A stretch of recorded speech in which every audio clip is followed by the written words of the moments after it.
Question दिलेला आहे, diagram पण मेन्शन आहे, लिहून घ्या, सोल्युशन बघू. ओके, सो क्वेश्चन तुम्ही लिहिला असेल, डायग्राम ड्रॉ करून घ्या क्वेश्चनची. बघा, लास्ट 2 क्वेश्चन आहेत आपले इन्स्टंटेनियस सेंटर मेथडचे 2च क्वेश्चन आहेत आणि या 2 क्वेश्चनपैकीच एक क्वेश्चन तुम्हाला एक्झाममध्ये विचारला जाईल. क्वेश्चन काय दिला आहे बघून घ्या. इन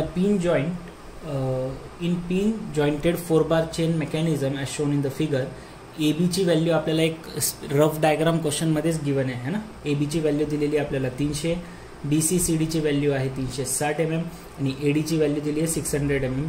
अँगल बी ए डीची value 60 degree. The crank A B rotated uniformly at the 100 RPM सांगितलं आहे. लोकेट करायचे त्याचे all instantaneous centre and find out करायची angular velocity of B C. ठीक आहे, जास्त काही कठीण नाही राहते, सिम्पलच राहतं. सगळ्यात पहिलं काम काय असणार आहे आपलं, to draw space diagram with the त्याचे स्केलनुसार स्पेस डायग्राम ड्रॉ करून घेऊ. सो आपल्याला दिसतंय 300 mm 360 mm खूप जास्त व्हॅल्यू आहे. तर आपण सगळ्यात पहिले तर स्केल घेऊ. स्पेस डायग्राममध्ये काय घेणार स्केल, सरळ सरळ दिसतंय की 100 mm इक्वल टू काय घेऊन घेऊ, 1 सेंटीमीटर. चलो, तर सगळ्यात पहिले एक रँडम पॉईंट कन्सिडर करू आणि मी याच डायग्रामवर डायरेक्टली इन्स्टंटेनियस ड्रॉ करेन.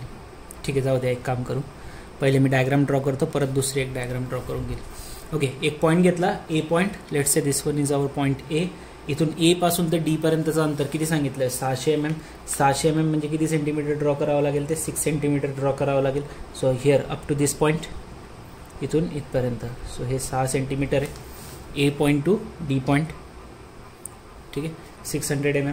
इथून अँगल ऑफ इन्क्लिनेशन जो सांगितला आहे, दॅट अँगल ऑफ इन्क्लिनेशन सांगितलं आहे तुम्हाला 60 डिग्री. ओके, सो सगळ्यात पहिले या ठिकाणी आपण आपलं प्रोटेक्टर ठेवलं, अँगल घेतला 60 डिग्री आणि 60 डिग्रीवर किती सेंटीमीटरची लाईन ड्रॉ करायची आहे, 3 सेंटीमीटरची लाईन ड्रॉ करायची.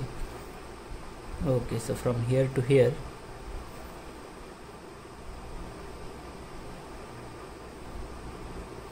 6 सेंटीमीटरची, सॉरी किती, 300 mm आहे ना, 3 सेंटीमीटर. Okay, so up to this point 3 सेंटीमीटरपर्यंत आपण लाईन ड्रॉ करून घेतली. This is our point B. Angle of inclination किती होतं, 60 डिग्री. बी पॉईंटपासून पुढे एक सी पॉईंट आहे जो किती MM वर आहे, 360 mm वर. त्याचा अँगल आपल्याला माहीत नाही, मग कसं फाइंड आउट करणार, कोनमापकचा आपण याचा वापर करू, आपल्या कर्कटकचा. ठीक आहे, किती MM सांगितलं आहे, 360 mm.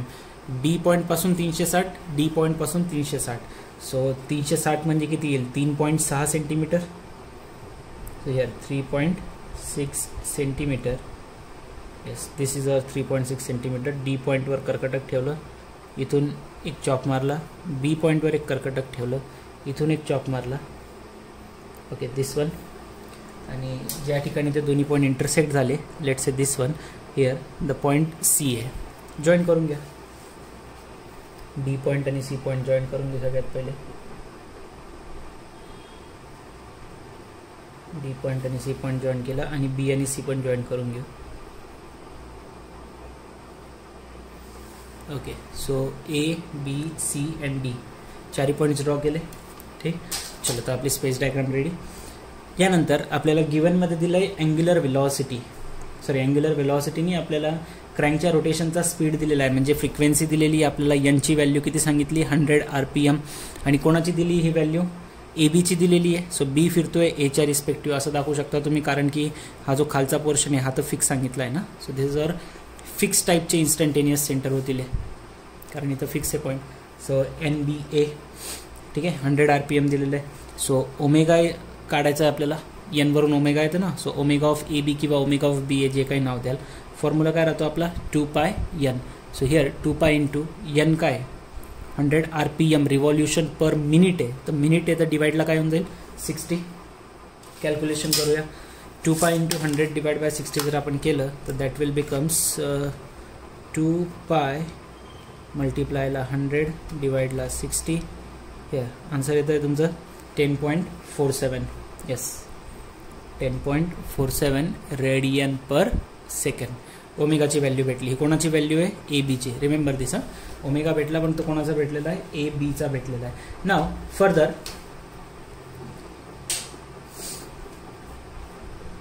आता आपल्याला ओमेगा भेटून गेलेला आहे. ठीक, आपण वेलॉसिटी ओमेगा फाइंड आउट केला तर याची लिनियर वेलॉसिटी फाइंड आउट करू शकतो ना. ठीक आहे, आपण याची लिनियर वेलॉसिटी फाइंड आउट करू शकतो. कोणाची? लिनियर वेलॉसिटी ऑफ बी म्हणतोय किंवा linear velocity of B with respect to A म्हणतोय मी. ए तर मोशनमध्ये राहत नाही, मग फक्त कोणाची राहील? ती बीची राहील. हे आपण पहिले पण केलं आहे वेलॉसिटी डायग्राममध्ये. व्ही इक्वल टू काय राहतं आपला? R into omega. आर म्हणजे त्या लिंकची रेडियस लिंकची लेंथ म्हणून घ्या. लिंकची लेंथ कोणती लिंक आहे? A B multiply by omega of A B. A बीची व्हॅल्यू किती आहे आपली? ॲक्च्युअली किती सांगितली क्वेश्चनमध्ये? 300 mm सांगितलं आहे. सो mmचं कन्वर्जन मीटरमध्ये करण्यासाठी डिवाइड कशाने करणार? 1000ने. ओमेगा ऑफ ए बी किती आहे? 10.47. So 300 divide by 1000 multiply by 10.47. इथं जर आपण आन्सर फाइंड आउट केलं तर आन्सर किती येईल? That is 300 divide by 1000 multiply by 10.47. Answer येतं आहे तुमचं जवळपास 3.141. ठीक आहे, आन्सर किती येतं आहे? 3.141. हे काय भेटलं तुम्हाला? लिनियर वेलॉसिटी भेटली. युनिट काय येईल? मीटर पर सेकंड. अँग्युलर राहिलं तर रेडियन पर सेकंड आणि आपलं लिनियर वेलॉसिटी राहिली तर मीटर पर सेकंड. ठीक आहे, इथपर्यंत तर काही नवीन नव्हतं. एन माहिती आहे, एनवरून ओमेगा काढला, ओमेगावरून लिनियर वेलॉसिटी व्ही काढून घेतली. ठीक आहे, आता आपण स्टार्ट करूया आपली इन्स्टंटेनियस सेंटरची प्रोसिजर. सगळ्यात पहिले इन्स्टंटेनियस सेंटरचे क्वेश्चन सॉल्व करताना ICR मेथडने सगळ्यात पहिले काय करायचं? Number of instantaneous centre find out करायचे की किती exactly number of instantaneous centre असणार आहे. सो हिअर नंबर ऑफ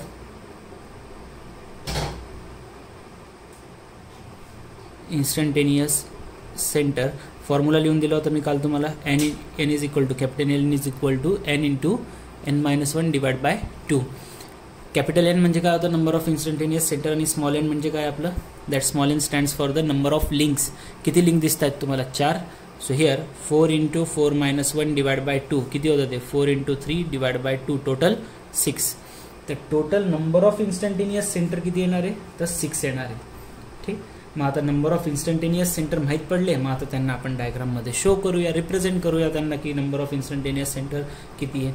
तुम्ही पाहिजे तर इथं स्पेस जर जमत असेल तर इथंच ड्रॉ करा, नाही तर दुसऱ्या पेजवर जरी केलं तरी चालेल. मी याच पेजवर ड्रॉ करून घेतो, बसून जाईल. कदाचित नाही बसलं तर मग काही सांगता येत नाही. ठीक आहे, डायग्राम तुमच्या समोर आहे. आता तुम्हाला माहिती आहे नंबर ऑफ इन्स्टंटेनियस सेंटर जर ड्रॉ करायचे असतील तर तुम्हाला पहिले एक ते केनेडी सर्कल ड्रॉ करावं लागतं. कारण हे 4 सेंटर तर आपल्याला माहिती आहे, 1 2 3 4 है ना. हे फिक्स टाईपचे, हे दोन्ही परमनंट टाईपचे. पण ते जे आपले नायदर फिक्स नॉर परमनंट येतील ते कुठे येतील तुम्हाला पण समजून गेलं असेल. हे इथं एक वरती येईल या दोघांचा, आणि या दोघांचा मिळून जो येईल तो इथं एक काहीतरी येईल या साईडला. मग ते तुम्हाला ड्रॉ करावे लागणार आहे. ठीक आहे, मग ही डायग्राम तर तुम्हाला स्पेस डायग्राम राहील जी क्वेश्चनमध्ये दिलेली होती. तुम्ही पाहिजे तर याच्यामध्येच दाखवू शकता directly number of instantaneous centre, किंवा मग वेगळी डायग्राम ड्रॉ करून घ्या. आता मी वेगळीच डायग्राम ड्रॉ करतो कारण इथं पण असं पण माझं ते बसणार नाही. सो हिअर या ठिकाणी घेतोय मी. सगळ्यात पहिले घेणार एक 6 सेंटीमीटरची लाईन.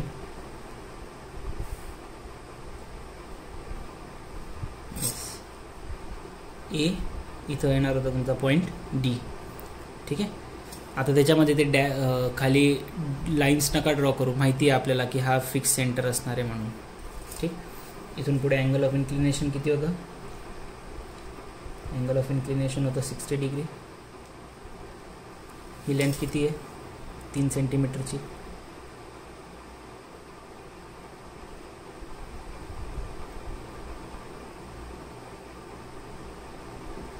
ओके, ही लेंथ आहे आपली 3 सेंटीमीटरची. ए बी डी येऊन गेलं. आता सी काढायचं आहे.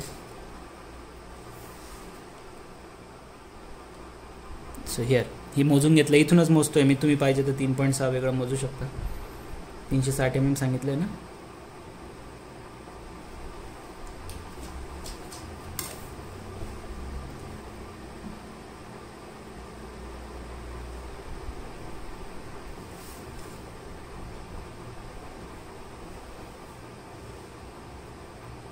Okay, so A B C and D हे 4 जे सेंटर भेटलेत आपल्याला, हे ड्रॉ सगळ्यात पहिले यांना मेन्शन करून घेऊ.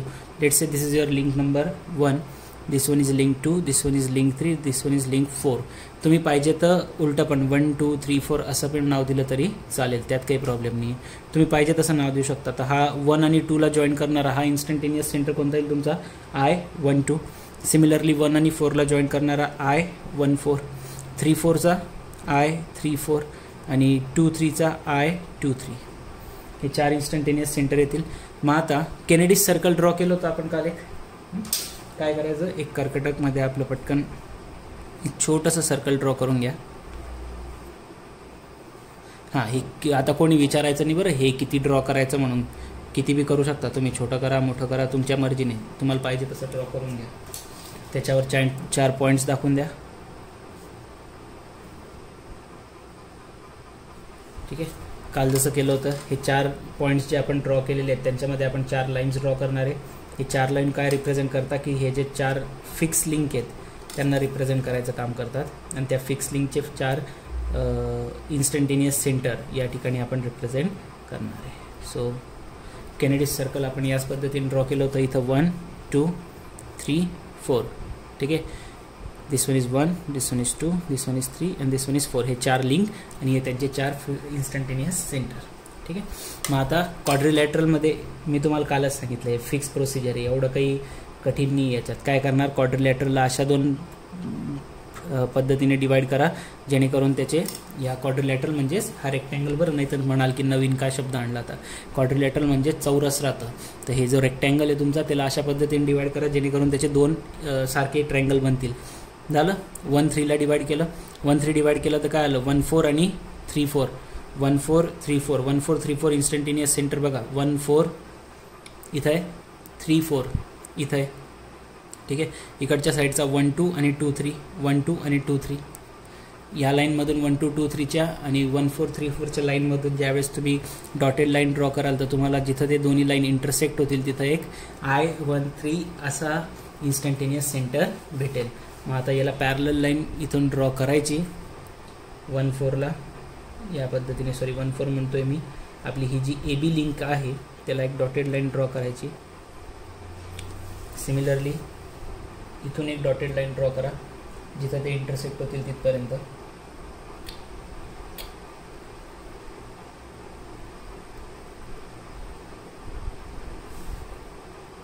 या पद्धतीने.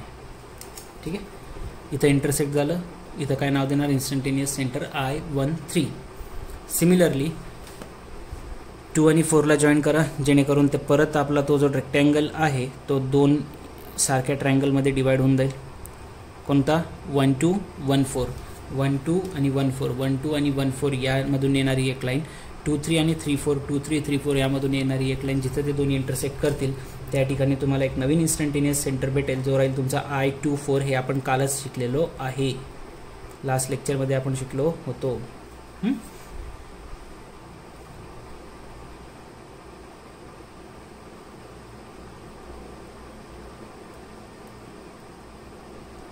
येस.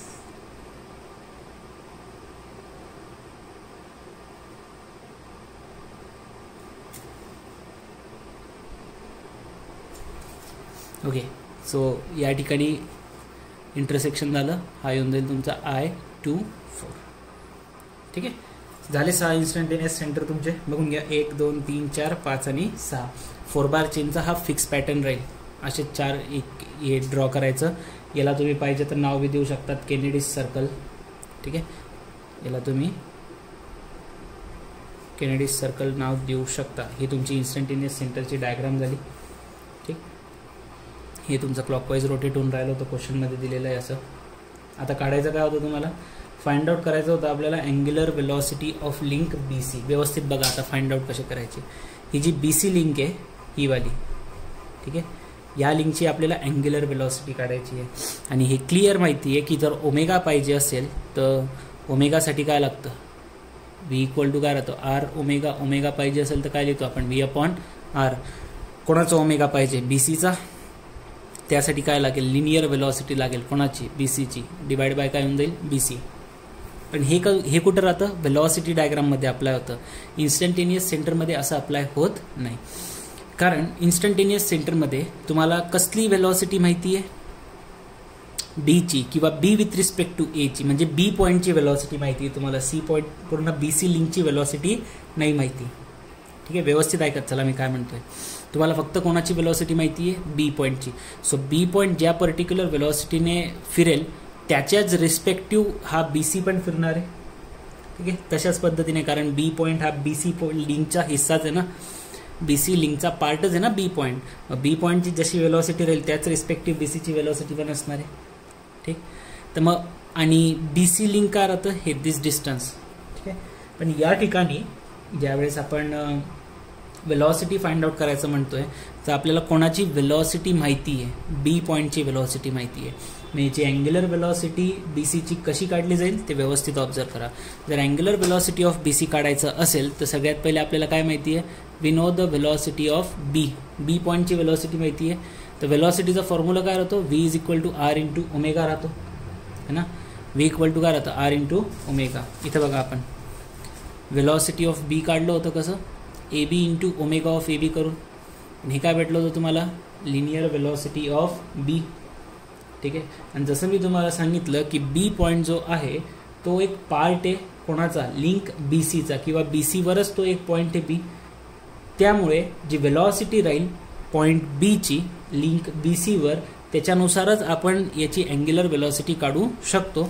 कशी काढायची आहे बघा. आता एक गोष्ट त्यापूर्वी ऑब्झर्व करा की हा जो बी सी लिंक आहे, या बी आणि सी या दोन्ही पॉईंटला कंबाईन करणारा इन्स्टंटेनियस सेंटर कोण आहे, I13. ठीक, आणि तुम्हाला कोणत्या पॉईंटची वेलॉसिटी माहिती आहे, बी पॉईंटची. परत एकदा, कोणत्या लिंकची अँग्युलर वेलॉसिटी काढायची आहे, बी सीची, आणि तुम्हाला कोणत्या पॉईंटची वेलॉसिटी माहिती आहे, बी पॉईंटची. ठीक, तर अशा केसमध्ये व्यवस्थित ऐका, जे डिस्टन्स घेतो आपण V equal to R omega करताना इन्स्टंटेनियस सेंटरमध्ये जे डिस्टन्स घेतो आपण, ते त्यांच्या कॉमन इन्स्टंटेनियस सेंटरपासून तर ज्या पॉईंटची वेलॉसिटी तुम्हाला माहिती आहे त्याचं डिस्टन्स घेतलं जातं. परत एकदा सांगतोय बघा, अशा केसमध्ये आपण काय करतो, V equal to R omega जो फॉर्म्युला लावणार आहे तुम्ही, त्याच्यामध्ये त्या पर्टिक्युलर लिंकचा जो कॉमन इन्स्टंटेनियस सेंटर राहील तिथून, ठीक आहे, तर ज्या पॉईंटची वेलॉसिटी माहिती आहे तुम्हाला तिथपर्यंतचं अंतर, कोणत्या पॉईंटची वेलॉसिटी माहिती आहे, बी. कॉमन इन्स्टंटेनियस सेंटर कोण आहे, I13. तर हे डिस्टन्स घेतलं जातं आरच्या जागी, I13B. तेच जर मला क्वेश्चनमध्ये इथं VBच्या ऐवजी जर VCची व्हॅल्यू माहीत राहिली असती तर मी हे डिस्टन्स घेतलं असतं, पण मला माहिती कोणाची आहे, बीची, तर मी हे डिस्टन्स घेणार. तर फॉर्म्युला काय होईल बघा, that V is equal to आरच्या जागी काय सांगितलं, इन्स्टंटेनियस सेंटरपासून ज्याची वेलॉसिटी माहिती आहे तिथपर्यंतचं डिस्टन्स, I13 पासून तर बी पर्यंतचं distance, multiply by omega of BC. ठीक आहे, ओमेगा ऑफ BC काय काढायचं आहे, ओमेगा ऑफ BC याच पाहिजे होतं ना, angular velocity of BC, that will be equal to VB upon I13 into B. Velocity of B काढून ठेवली आपण, वेलॉसिटी ऑफ बी किती होतं, 3.141. I13 पासून बी पर्यंतचं अंतर मोजा आता. ती एवढं एक डिस्टन्स फाइंड आउट करण्यासाठी तर आपण ही डायग्राम ड्रॉ केली. एक काम करू आपण, त्याला कर्कटकमध्ये घेऊन घेऊ आणि त्यानंतर मोजू त्याला की किती येते.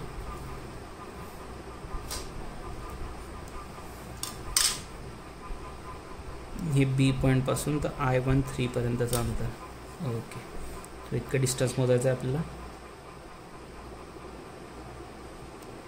ऑलमोस्ट 5 सेंटीमीटर येतं आहे. ठीक आहे, अप टू 5 सेंटीमीटर येतं आहे. 5 सेंटीमीटर जर ते डिस्टन्स येतं आहे, इथं काय पुट करणार, इथं कशात लागेल तुम्हाला ते अंतर, मीटरमध्ये लागेल.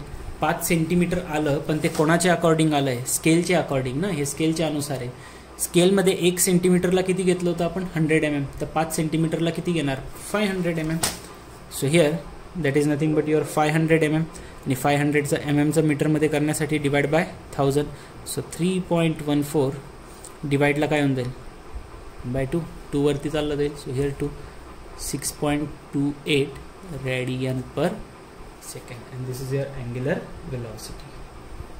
ठीक आहे, ही काय असणार आहे तुमची अँग्युलर वेलॉसिटी असणार आहे कोणाची, BCची. मी परत एकदा सांगतो बघा, काय केलं आपण, हे सगळं जर तुम्हाला इथपर्यंत काही प्रॉब्लेम नसेल, हे इन्स्टंटेनियस सेंटर वगैरे कळून गेले असतील. मला बी पॉईंट BC लिंकची अँग्युलर वेलॉसिटी काढायची होती, तर त्याची अँग्युलर वेलॉसिटी काढण्यासाठी जो फॉर्म्युला राहतो आपला V=R⍵, तोच लावला आहे आपण. पण आपल्याला वेलॉसिटी फक्त कोणाची माहिती आहे? बी पॉईंटची माहिती आहे, पूर्ण BC लिंकची नाही माहिती होती. सो बी पॉईंटची माहिती होती, म्हणून आरच्या जागी काय करायचं, त्या दोघांचा जो कॉमन इन्स्टंटेनियस सेंटर राहतो, या दोघांमधनं जो कॉमन निघालेला आहे तो कोण आहे? I13. तिथून तर ज्या पॉईंटची वेलॉसिटी माहिती आहे तिथपर्यंतचं, कोणत्या पॉईंटची वेलॉसिटी माहिती आहे? बीची, म्हणून आरच्या ऐवजी काय पुट केलं? I13B, आणि इथून भेटून जाईल ω(BC). कारण बी पॉईंट सी पॉईंट एकाच लिंकचे 2 पॉईंट आहेत, तर मग जी लिंक जेवढ्या अँग्युलर वेलॉसिटीने फिरणार आहे तेवढीच अँग्युलर वेलॉसिटी पॉईंट बीची बी राहील आणि पॉईंट सीची बी राहील. म्हणून पॉईंट बी वरून जरी फाइंड आउट केलं तरी तुम्हाला तीच अँग्युलर वेलॉसिटी भेटते. जर इथंच तेच सांगत होतो मी, जर तुम्हाला समजा बीच्या ऐवजी सीची वेलॉसिटी माहीत राहिली असती पॉईंट सीची, तर इथं काय घेतलं असतं? I13 पासूनचं सी पर्यंतचं अंतर घेतलं असतं, तरी बी ω(BC)चं व्हॅल्यू तेवढीच आली असते. ठीक आहे, तर हा तुमचा एक क्वेश्चन झाला बस. आणि हा क्वेश्चन तुम्हाला 4 मार्क्ससाठी विचारला जातो. ठीक आहे, इन्स्टंटेनियस सेंटरचे मोजून 2 क्वेश्चन आहे आपल्या टेक्स्टबुकमध्ये, आणि त्या 2 पैकी एक क्वेश्चन नक्की विचारला जाईल. चला आता सेकंड क्वेश्चन बघूया. सो हा क्वेश्चन लिहून घ्या, डायग्राम ड्रॉ करून घ्या, आपण याचं सोल्युशन बघूया. नेक्स्ट क्वेश्चन बघा, तुम्ही क्वेश्चन लिहिला असेल, डायग्राम ड्रॉ करून घ्या, एक स्पेस डायग्राम ड्रॉ करून घ्या, त्याच्यानंतर आपण सोल्युशन स्टार्ट करू. बघा आता काय सांगितलं आहे, locate all the instantaneous centre of the slider crank mechanism as shown in the figure. तुम्हाला क्वेश्चनमध्ये फिगर दिलेली आहे एक स्लायडर क्रँक मेकॅनिझमची, आणि त्याचे सगळे इन्स्टंटेनियस सेंटर आपल्याला शो करायचे. लेंथ ऑफ द क्रँक दिलेलं आहे OB ची 100 mm, कनेक्टिंग रॉडची लेंथ दिलेली 400 mm, क्रँक रोटेट होतोय clockwise with the angular velocity ω दिलेलं आहे. आता डायरेक्टली आपल्याला मागच्या केसमध्ये आपल्याला n दिलं होतं, n वरून आपण ω काढलं होतं, आता डायरेक्टली ω दिलेलं आहे 10 radian/s. वेलॉसिटी फाइंड आउट करायची of the slider A and angular velocity of the connecting rod AB. ठीक आहे, सो फाइंड आउट काय काय करायचं आहे आपल्याला? सगळ्यात पहिले फाइंड आउट करायचं आहे वेलॉसिटी ऑफ A, दुसरं अँग्युलर वेलॉसिटी AB. या 2 व्हॅल्यूज काढायच्या आहेत, आणि आपल्याला अँग्युलर वेलॉसिटी दिलेली कोणाची? क्रँकची.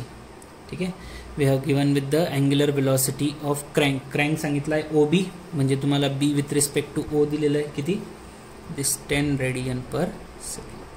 जर ω माहिती असेल तर जसं तुम्हाला माहिती आहे की ω माहिती असेल तर आपण V काढू शकतो, V=R⍵. So velocity of B माहीत पडून जाईल विथ रिस्पेक्ट टू O, कारण तुम्ही डायग्राममध्ये पाहिलं असेल तर डायग्राम जर तुम्ही ड्रॉ केली आहे तर तुम्हाला माहिती असेल की O पॉईंट जो आहे तो आपला फिक्स पॉईंट आहे. सो वेलॉसिटी ऑफ B लिहून घ्या, किंवा velocity of B with respect to O लिहून घ्या. करा तो फॉर्म्युला, V=R⍵. इथं O to B चं डिस्टन्स मल्टिप्लाय बाय ω(OB) किंवा BO. सो OBचं अंतर किती सांगितलं आहे? 100 mm, तर 100 डिवाइड बाय किती येईल? 1000 मल्टिप्लाय बाय ω(BO) किती येईल? ω(B with respect to O किती सांगितलं आहे? 10. सो हिअर 1/10, 10 and 10 कॅन्सल, किती आलं? 1 मीटर/s. ही काय भेटली तुम्हाला? वेलॉसिटी ऑफ B भेटून गेलं. ठीक, अच्छा. याच्यानंतर आता सगळ्यात पहिलं काम जे आपण करतो प्रत्येक वेळेस, काय काढणार आपण? Number of instantaneous centre. मी एकच डायग्राम ड्रॉ करणार आहे, तुम्ही पाहिजे तर पहिले स्पेस डायग्राम करा, नंतर तुमची ICR इन्स्टंटेनियस सेंटर त्याच्यामध्येच दाखवा, किंवा दुसरी डायग्राम ड्रॉ करा. नंबर ऑफ इन्स्टंटेनियस सेंटरसाठी फॉर्म्युला काय? n × n-1 divide by 2. Number of links किती आहे? नंबर ऑफ लिंक्स परत या ठिकाणी सुद्धा किती आहे? 4. आता जर तुम्हाला ओळखायला त्रास होत असेल नंबर ऑफ लिंक्स किती, तर मी या ठिकाणी एक थोडीशी रफ डायग्राम ड्रॉ करतो या पद्धतीने. ओके, सो सगळ्यात पहिले ही एक लिंक आहे, हे तर सगळ्यांना दिसलं असेल. ही दुसरी लिंक 2. स्लायडर आहे हा एक. ठीक आहे, this slider is your link number 3, आणि इथं एक फिक्स लिंक आहे, फिक्स पॉईंट आहे ना. सो तो जो फिक्स एंड राहतो तो भी एक ॲज अ लिंक कन्सिडर केला जातो. सो अशा टोटल 4 लिंक आहे, fix point, slider, connecting rod, crank, अशा 4 link. So number of links परत या ठिकाणी पण 4 आहे. So again 4 × 4-1 divide by 2. Instantaneous centre किती येते? 6. बस आता ते शो करायचे आहेत आपल्याला इन्स्टंटेनियस सेंटर डायग्राममध्ये. कशा पद्धतीने शो केले जातील बघा. आता आपण डायग्राम ड्रॉ करूया त्याची.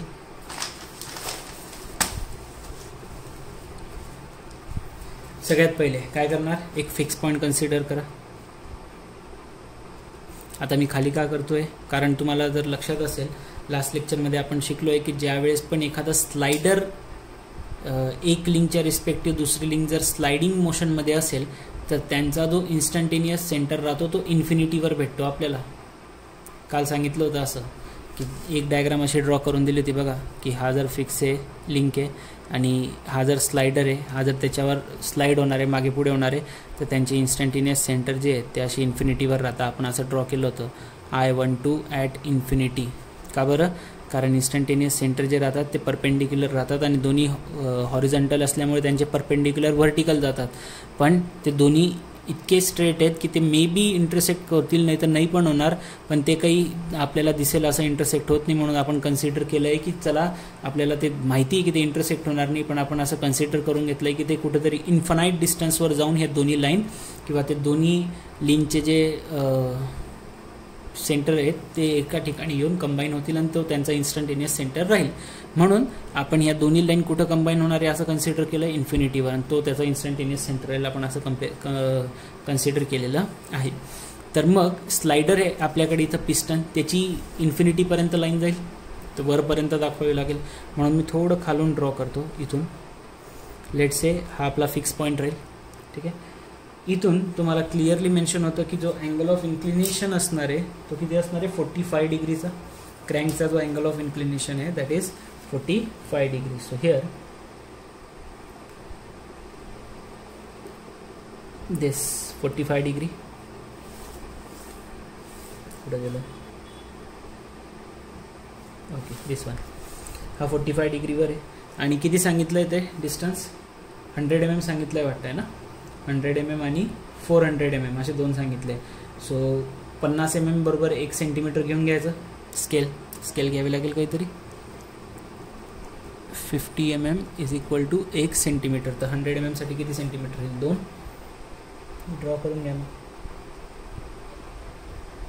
So here from here to 8 पासून तर 6 पर्यंत. सो दिस इज युअर 2 सेंटीमीटरची लाईन. अच्छा, थोडीशी जास्त होऊन गेली माझ्याकडून, इथे ड्रॉ करून घेतो. Yes, up to this 2 centimetre. Okay, so सगळ्यात पहिले हा पॉईंट कोणता राहील तुमचा. This is your point O, this one is your point B. ठीक आहे, इथून स्ट्रेट लाईन. आपण ऑलरेडी हे पिस्टन रेसिप्रोकेटरी मोशनचं ऑलरेडी आपण हे वेलॉसिटी ॲक्सेलरेशन डायग्राम शिकलेलो आहे, त्यामुळे तुम्हाला हे माहिती असेल ड्रॉ कसे करायचे. पुढचं किती सांगितलं आहे 400 mm. तर 400 mm साठी काय करावं लागेल. 400 mm 50 mm बरोबर 1 सेंटीमीटरचं आहे, तर 400 mm ला किती सेंटीमीटर घ्यावं लागेल 8 centimetre. So from here to here.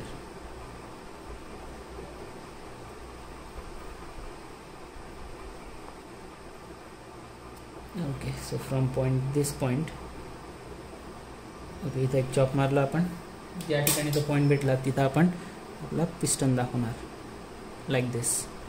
So this is your point A. ठीक, आणि हे 2 पॉईंट जॉईन करून घ्या.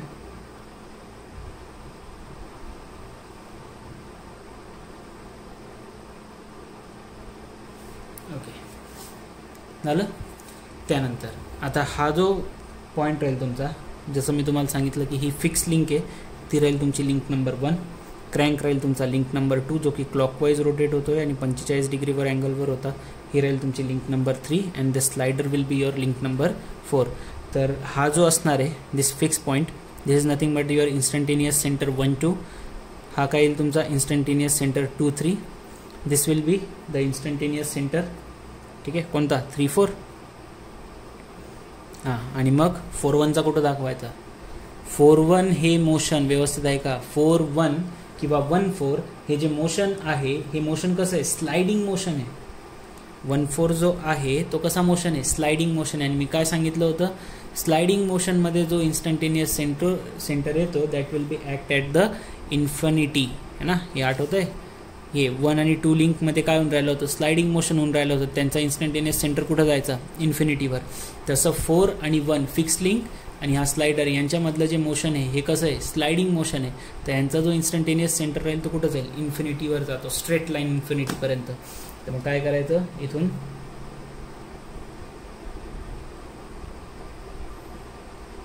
ओके. सो इथून ठेवलं. इथून का ड्रॉ करतोय मी इथं बघा 2 लाईन ड्रॉ केल्या होत्या मी, एक लिंक 1 विथ रिस्पेक्ट टू 2 साठी आणि एक लिंक 2 विथ रिस्पेक्ट टू 1 साठी.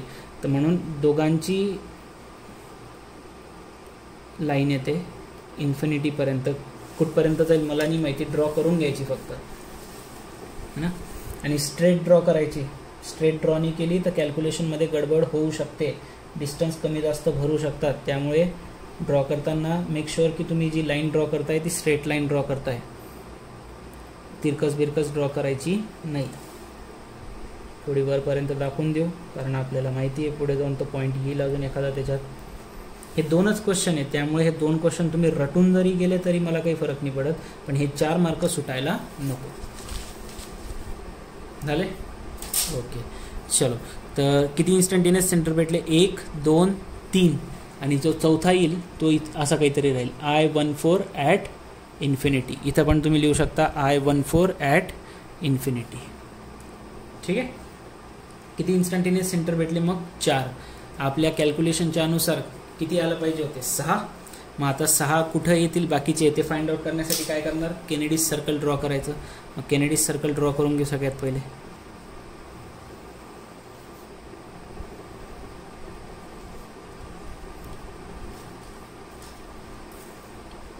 कन्सिडर केले हे 2 पॉईंट्स.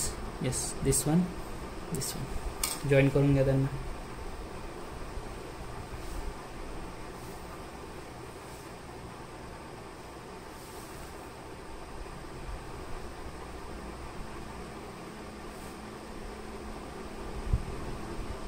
थोडे वर खाली लाईन ड्रॉ झाले आहेत माझ्या, तुम्ही मॅनेज करून घ्यायचं.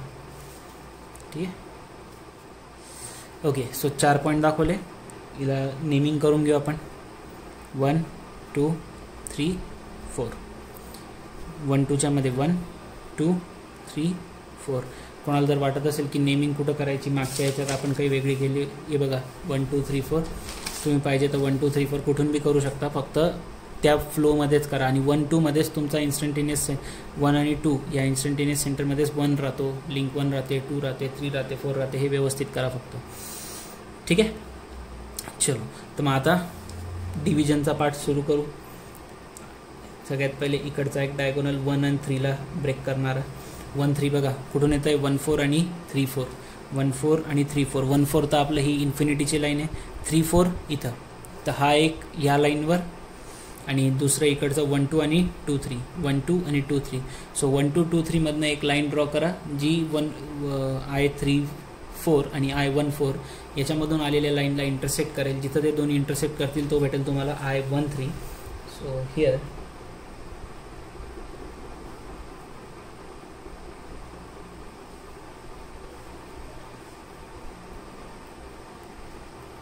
like this.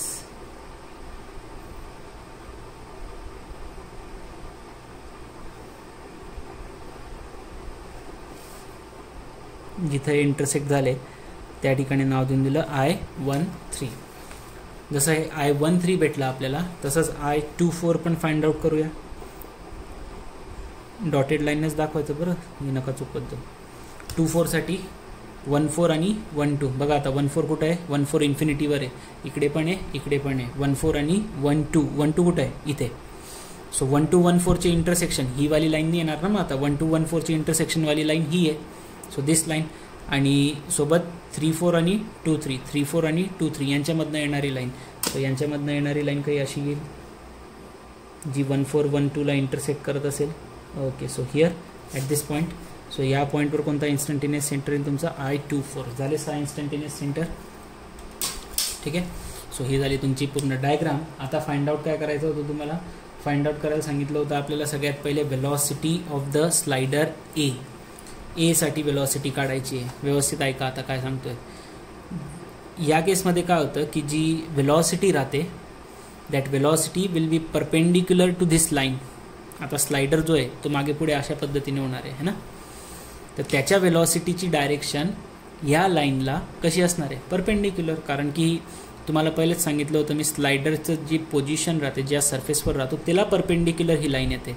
म्हणजे स्लाइडर आपला हॉरिझॉन्टल होता म्हटल्यावर ही लाईन कशी होती? व्हर्टिकल. मग स्लाइडर हॉरिझॉन्टल होता तर याचा अर्थ हॉरिझॉन्टल मोशन करतो याचा अर्थ आपली वेलॉसिटीची डायरेक्शन कशी आहे? हॉरिझॉन्टल आहे, जी की याला काय असणार आहे, परपेंडिक्युलर असणार आहे. मग त्यासाठी बघा आता स्लायडर कोणता आहे, ए. ठीक आहे, आपला स्लायडर कोणता आहे, ए. आता पण ही जी लाईन आपण कंपेअर केली, व्यवस्थित ऐकत चला, ही जर लाईन आपण कंपेअर केली तर ह्या लाईनवर तुमचा एक इन्स्टंटेनियस सेंटर येतोय, कोणता, 1, 3. आणि हा 1, 3 जो आहे तो कोणत्या लिंकपासून बनलेला आहे, या ए बी पासून. अशा केसमध्ये म्हणून मी तुम्हाला सुरुवातीला सांगितलं की 2च क्वेश्चन आहे. जर काही कन्फ्युजन वाटत असेल तर कशा पद्धतीने सोल्युशन काढायचे पाठ करून ठेवा, फॉर्म्युले वगैरे. रिझन काय मी ते तुम्हाला सांगतोच आहे की हा जो तुमचा स्लायडर आहे 1, हा रेसिप्रोकेट ज्या वेळेस करतो तर त्याच्या 2 वेलॉसिटीजच्या डायरेक्शन बनतात, आणि ज्या वेलॉसिटीजच्या डायरेक्शन राहतात that will be perpendicular to the direction of this instantaneous सेंटरची लाईनला परपेंडिक्युलर राहतात ते. किंवा असं समजा की स्लायडर ज्या डायरेक्शनमध्ये मोशन करतोय त्याच डायरेक्शनमध्ये त्याची वेलॉसिटी राहील. म्हणून जी वेलॉसिटी येते ती कशी काढली जाते, तर वेलॉसिटी आपण काढणारे अल्टिमेटली ओमेगाच्याच फॉर्म्युल्याने निघते ती. Velocity of A divide by J distance राहतं. बघा आता मागच्या वेळेस आपण डिस्टन्स घेतलं होतं असंच एका इन्स्टंटेनियस सेंटरपासून एका पॉईंटपर्यंतचं. सो I13 पासून तर ए पर्यंतचं अंतर, I13 पासून ए पर्यंतचं अंतर. I13 जो आहे तो ए आणि बी दोघांना मिळून आहे ना, म्हणून इथं velocity of B divide by I13 पासून बी पर्यंतचं अंतर. ठीक आहे, आता तुम्ही विचार करत असाल हे का बरं आलं, कारण हा जो आपला कनेक्टिंग रॉड आहे ए बी, हा एका कॉन्स्टंट अँग्युलर वेलॉसिटीने काय होत राहणार आहे, रोटेट होत राहणार आहे. हा जो आपला ओमेगा आहे, हा जो आपला कनेक्टिंग रॉड आहे ए बी, हा एका कॉन्स्टंट अँग्युलर वेलॉसिटीने रोटेट होईल. म्हणून जसं मागच्या केसमध्ये मी तुम्हाला सांगितलं होतं बघा, हे इथं काय सांगितलं होतं मी तुम्हाला की बीची वेलॉसिटी माहिती आहे, म्हणून आपण काय केलं होतं, बीची वेलॉसिटी माहिती आहे म्हणून आपण काय केलं होतं, VB अपॉन I13 पासून बी पर्यंतचं अंतर घेतलं, आणि याच्यावरून काय भेटलं तुम्हाला, ओमेगा ऑफ BC भेटलं. ठीक आहे, पण मी तुम्हाला तेव्हा ते पण सांगितलं की तुम्ही पाहिजे तर तुम्हाला वेलॉसिटी सीची माहीत राहिली असती तर VC upon I13 into C is equal to omega BC असं पण करू शकले असते. म्हणजे ओमेगा BC या दोघांवरून फाइंड आउट होऊ शकतं. तर हे दोन्ही पण इक्वेट होऊ शकता ना, हे दोन्ही पण काय आहे, इक्वेट होऊ शकता की this value will be equal to this value. मग तेच कंडिशन मी आता या ठिकाणी या क्वेश्चनमध्ये लावली आहे. का बरं, कारण ही जी वेलॉसिटी आहे एची ही आपल्याला फाइंड आउट करायची आहे, आणि त्याला फाइंड आउट करण्यासाठी आपण कोणत्या वेलॉसिटीचा यूज करणार आहे, आपण यूज करणार आहे वेलॉसिटी ऑफ बीचा. का बरं, कारण आपल्याला क्वेश्चनमध्ये वेलॉसिटी ऑफ बी माहिती आहे, ओमेगा माहिती होतं ना ओबीचं, त्याच्यावरून आपण वेलॉसिटी ऑफ बी काढली होती. मग त्याच रिलेशनचा वापर करतोय मी आता. ठीक आहे, कारण याची वेलॉसिटी जसं मी तुम्हाला सांगितलं हे परपेंडिक्युलर राहते. सो वेलॉसिटी ऑफ ए काढायचं होतं. या ए बी लिंकची, पुन्हा एकदा सांगतोय ऐकून घ्या, या ए बी लिंकची कनेक्टिंग रॉडची या ए बी कनेक्टिंग रॉडची जी अँग्युलर वेलॉसिटी राहील ती तुम्ही I13 ए डिस्टन्स वापरून बी काढू शकता, I13 बी डिस्टन्स बी वापरून काढू शकता. ठीक आहे, पण तुम्हाला काय पाहिजे, एची वेलॉसिटी पाहिजे. सो ओमेगा ऑफ, बघा ओमेगा ऑफ ए बी तुम्ही असं पण काढू शकता, VA upon I13 to A. Omega of A B तुम्ही असं पण काढू शकता, velocity of B divide by I13 into B. ठीक आहे, मग आता तुम्हाला ओमेगा ऑफ बी नी सध्या आपल्याला काय पाहिजे, वेलॉसिटी ऑफ ए पाहिजे होतं. करेक्ट आहे, सध्या आपल्याला काय पाहिजे, वेलॉसिटी ऑफ ए, आणि आपल्याला माहिती काय, वेलॉसिटी ऑफ बी. ठीक आहे, मग ही दोन्ही व्हॅल्यू मी इक्वेट करू शकतो ना. मग मी तेच केलं की velocity of A divide by I13 upon A is equal to velocity of B divide by I13 upon B. तर वेलॉसिटी ऑफ बी आपल्याला डायरेक्टली क्वेश्चनमध्ये माहिती होतं किती आहे, 1. I13 पासून तर बी पर्यंतचं अंतर मोजून घेऊ आपण. I13 पासून बी पर्यंत जर अंतर मोजलं, हे अंतर I13 पासून तर बी पर्यंतचं अंतर मोजलं तर जवळपास येतं आहे 0 म्हणतोय ओके. I13 पासून बी पर्यंतचं अंतर मोजलं 11.2 सेंटीमीटर येतं आहे. ते 11.2 सेंटीमीटर स्केलमध्ये ठेवणार.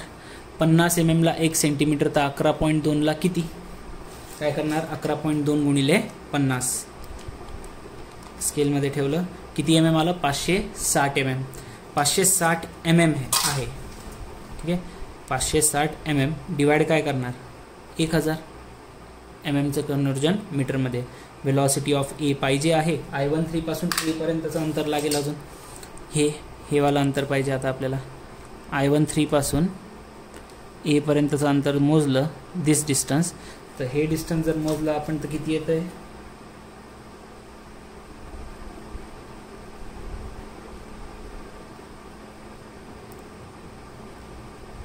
ओके. सो I13 पासून बी पर्यंतचं अंतर मोजलं तर जवळपास 9.4 येतं आहे, 9.4 सेंटीमीटर. तर इथं जर स्केलमध्ये ठेवलं परत तर 9.4 मल्टिप्लायला आलं 50, 470 mm येतं येते. तर 470 भागिले 1000 काय आलं, 1000 कॅन्सल, 0 कॅन्सल, VA काढायचं आहे. 47 इकडे येऊन मल्टिप्लाय होऊन जाईल वरती, 47 डिवाइड बाय 56,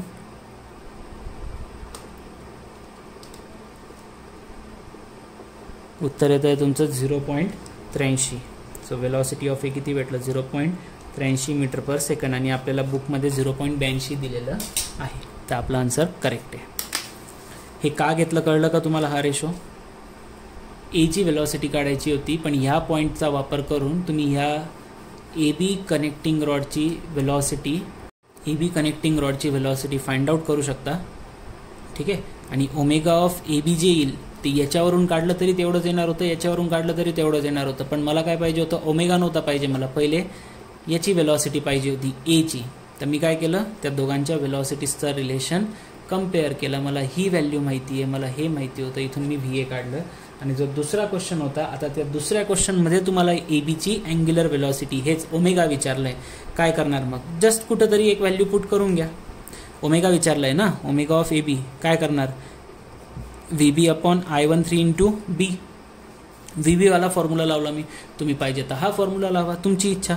पण मी हा का बरं लावला, कारण याची व्हॅल्यू आपल्याला डायरेक्टली क्वेश्चनमधून माहिती पडली आहे. ही व्हॅल्यू जी आपण फाइंड आउट केलेली आहे, ही जर चुकली तर ही पण चुकून जाऊ शकते. जर समजा इन केस तुम्ही VA अपॉन I13 इंटू ए केलं, जर समजा ही व्हॅल्यू चुकलेली राहिली, तुमचा ओमेगा बी चुकला ना. मग त्याच्यापेक्षा बेटर काय की ही व्हॅल्यू आपल्याला क्वेश्चनमधून माहिती होती ती लावू. 1 डिवाइड बाय किती होतं, 560 mm डिवाइड बाय 1000 कॅल्क्युलेट केलं तर ओमेगाचं आन्सर येतं आहे तुमचं जवळपास समजा 1.78 radian per second. That's it. आणि या क्वेश्चनसोबत तुमचं इन्स्टंटेनियस सेंटर पण संपलं आहे. इन्स्टंटेनियस सेंटर झालं आहे आणि इन्स्टंटेनियस सेंटर या टॉपिकसोबतच तुमचं हे second chapter of the TOM संपलेलं आहे. नेक्स्ट लेक्चरमध्ये आता टॉमचे आपण आपलं थर्ड चॅप्टर स्टार्ट करू या. So see you in the next lecture.